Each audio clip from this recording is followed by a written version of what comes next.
Então, ó, eu tô aqui na Bahia, o estado que mais tem gente no Bolsa Família. Tô olhando pra câmera. Presta muita atenção. Se você tem 25, 30 anos, você é homem e você tá no Bolsa Família e eventualmente alguém pedir um emprego pra você, falar, não precisa, eu vou fazer meu bico, a tua casa vai cair. Tô avisando de maneira muito clara. E eu vou deixar isso muito claro, tá? Tem gente que quer viver na boiada, assim, ó, pega o Bolsa Família e vai levando. Isso não vai poder acontecer, sabe por quê? Porque tem um cara que é entregador trabalhando pra pagar a conta desse cara. Eu acho isso muito injusto. Tem um motorista de Uber trabalhando pra pagar a conta desse cara. Eu tô do lado da pessoa que tá trabalhando. Renan Santos fundou o maior movimento político da América Latina, que é o MBL. Fundei junto com o Kim Kataguiri, nosso deputado federal. Fizemos as manifestações que derrubaram a Dilma Rousseff, ou seja, eu tenho experiência em derrotar o PT, isso aqui que fique claro. Derrotei a Dilma e depois participei das ruas daquilo que foi a prisão do Lula em 2018.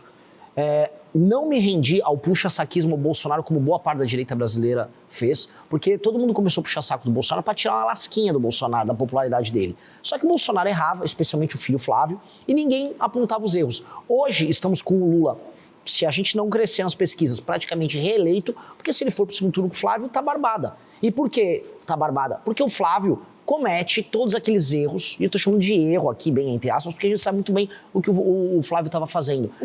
Eu vou prestar atenção maior nisso. O que é que Flávio Bolsonaro foi fazer encontrando com o Daniel Vorcaro no momento em que ele já estava com tornozeleira eletrônica? Troca de favores. O Daniel Vorcaro, ele comprou toda a política no Brasil e parte do judiciário. E quando você compra, você recebe algo em troca. Ele não está só distribuindo dinheiro. Ele mandou dinheiro pro Guido Mantega para ser consultor dele, justamente porque o Guido Mantega ofereceu o quê? Contato com o Lula. Ele também teve contratos com familiares do Jacques Wagner aqui da Bahia. Ele teve contratos que são dos mais diversos com o ministro Lewandowski. Ele teve contrato com outros ministros do STF, o Alexandre de Moraes, acho que é o exemplo mais claro, e ele tinha um contrato porque ele buscava ter algo em troca. Contato, proteção, inserção no governo. Com o Flávio Bolsonaro, ele também teve um contrato. Repare, é um contrato multimilionário do tamanho do contrato do Alexandre de Moraes.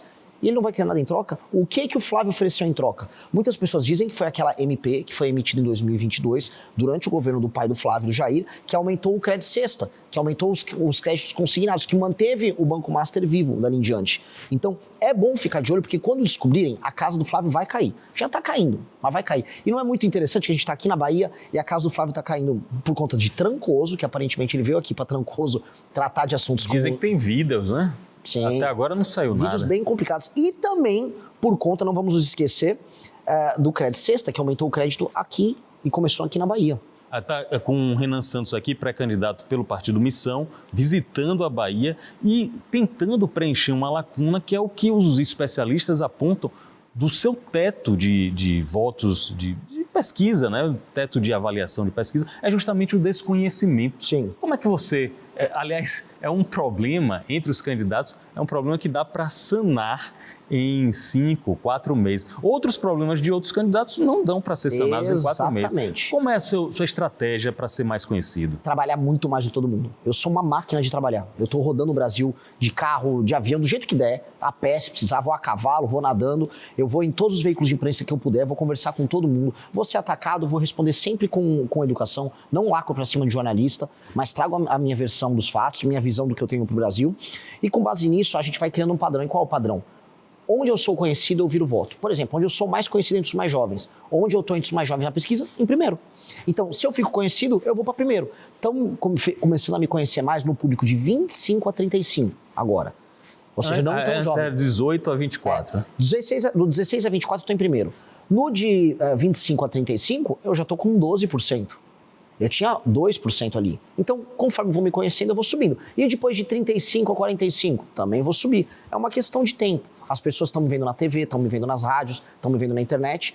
E aos poucos eu vou apresentando as propostas. Essa subida tem algumas reações do chamado establishment. Por exemplo, eu vi recentemente, acho que na Folha de São Paulo, colocando Renan Santos como se fosse um representante da tecnocracia do Vale do Silício, da extrema-direita, e citando inclusive o manifesto que vocês têm dentro do Partido Missão, como se fosse uma peça disso. É uma reação do status quo? Putz, assim, ó, toda vez que um jornalista te chama de fascista às vésperas de uma eleição, você ganha a eleição. É o clássico, né? Chamaram o Trump de fascista, o Milei de fascista, o Bolsonaro de fascista. O que aconteceu? Todos ganharam. Agora chegou a minha vez de ser chamado de fascista. Foi uma matéria muito mal feita da jornalista. Eu fiquei até com dó da jornalista. Eu mandei uma mensagem pra ela, não brigando, explicando, ó, se eu quisesse pegar a sua matéria e te desconstruir publicamente, eu faria, porque a matéria é muito mal escrita, não entendeu o que está sendo dito. Mas eu não vou fazer isso. Mas dica, faça um jornalismo melhor. Porque ali era só uma matéria de ataque de uma pessoa que começa a ficar desesperada porque percebe que a gente tem viabilidade. O que eu vou falar? É um misto de dó, mas também de felicidade, porque aparentemente vai dar certo o nosso projeto. 42 anos de idade, pré-candidato à presidência, fundador do MBL e também do recém-criado Partido Missão. Renan Santos é nosso convidado aqui no Linha de Frente. Vamos pensar na possibilidade de você ser presidente da República e como organizar ou reorganizar o nosso país. Algumas questões estão estampadas aí na sociedade. Por exemplo, endividamento. O desenrola promovido pelo governo do Brasil ajuda a diminuir o endividamento? Muito pelo contrário. O Desenrola fracassou, tanto que eles vão fazer o Desenrola 2.0. Ora, se você cria um programa de tirar a dívida das pessoas e logo em seguida as pessoas se endividam novamente e você precisa fazer outro programa, apenas quer dizer que o programa ele gera um estímulo para quê? Para que a pessoa crie dívidas e não pague. E aí a pessoa que está sendo um bom pagador, não tem nada de bom para ela, só está pagando os juros mais altos do mundo. Porque quando você mistura o spread bancário, que é o gasto que o banco tem e o que ele te cobra, com os juros, pô, aqui no Brasil é uma tortura. Você mostra para os gringos e fala, não, é impossível, vocês estão mentindo. Quando você mostra o cheque especial que existe no Brasil, gringo nenhum acredita. Eles acham que é piada, eles acham que estão de brincadeira. Então, naturalmente, o Desenrola não funcionou e o Lula só está fazendo isso para comprar voto em período eleitoral. Como a gente resolve esse problema de vez? Não é com o Desenrola, que é mentira, é enganação. 2, é você tendo um sistema de cobrança claro. Então, se a pessoa tem uma dívida no banco, ela tem que saber qual é a dívida dela, quanto ela vai pagar de juros. Quando ela assina aquele contrato, muitas pessoas no Brasil fazem, vamos dizer, de maneira impulsiva. Você não pode permitir que a pessoa faça essa medida de maneira impulsiva, que ela pode perder tudo.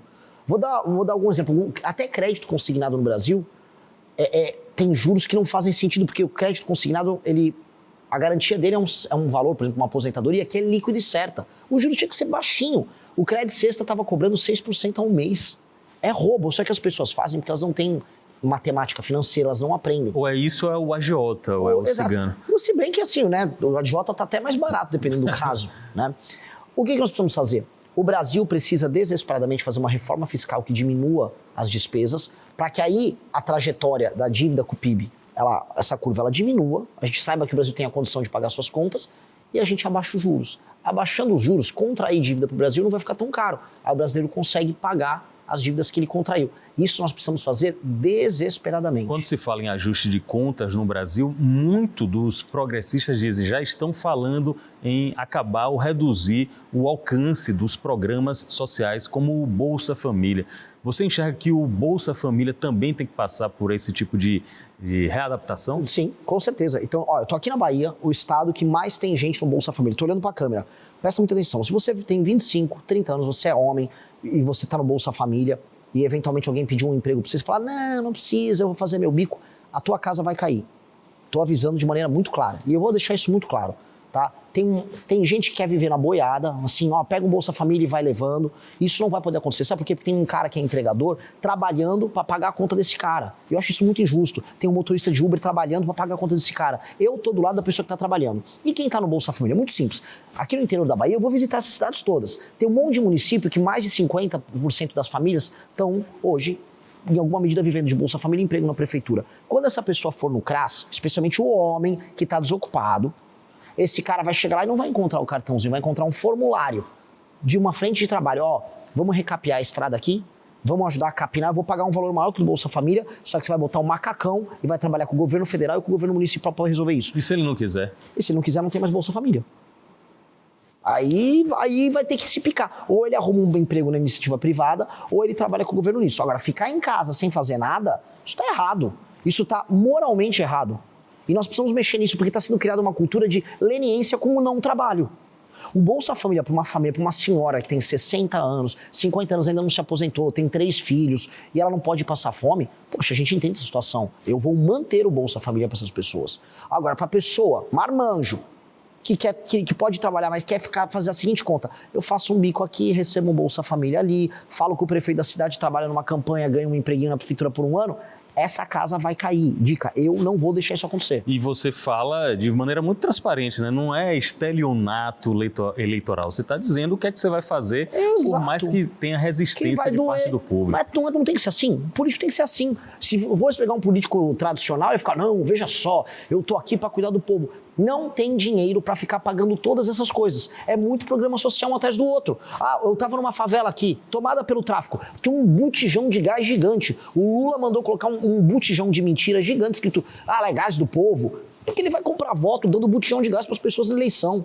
Aí é botijão de gás, é energia elétrica, é crime organizado rodando para lá e para cá, é Bolsa Família, toda hora um programa novo, aí tem agora o BPC. Pô, quem tá pagando essa conta? Você sabe quem tá pagando? É o trabalhador. É o cameraman que tá ali atrás, que tá ralando. Quando ele paga o imposto dele, ele tá sustentando isso. Tá vendo aí, Wagner? É todo mundo. É a mulher que tá vendendo acarajé aqui em Salvador. Todo mundo tá pagando essa conta. E aí essa conta tem que sustentar todo o resto da população e o político ainda quer ter voto com isso. Eu tô avisando, não dá. Fala, meus queridos, aqui quem fala é o Alan do canal Inevitável Cortes. E no meu segundo mês postando cortes aqui no YouTube de figuras do Partido Missão e do MBL, eu faturei cerca de 25 mil reais ou um pouquinho mais de 4 mil dólares. E se você tem interesse em estar criando o seu próprio canal de cortes, eu preparei um treinamento 100% focado, mostrando o passo a passo para você estar conseguindo fazer seus cortes de figuras do Partido Missão e do MBL. Para acessar o treinamento é só clicar no primeiro link da descrição ou ler o QR Code que tá aparecendo aqui no meio da tela agora. E se você gostou desse vídeo, não se esqueça de deixar o like e se inscrever no canal. Te vejo no próximo vídeo.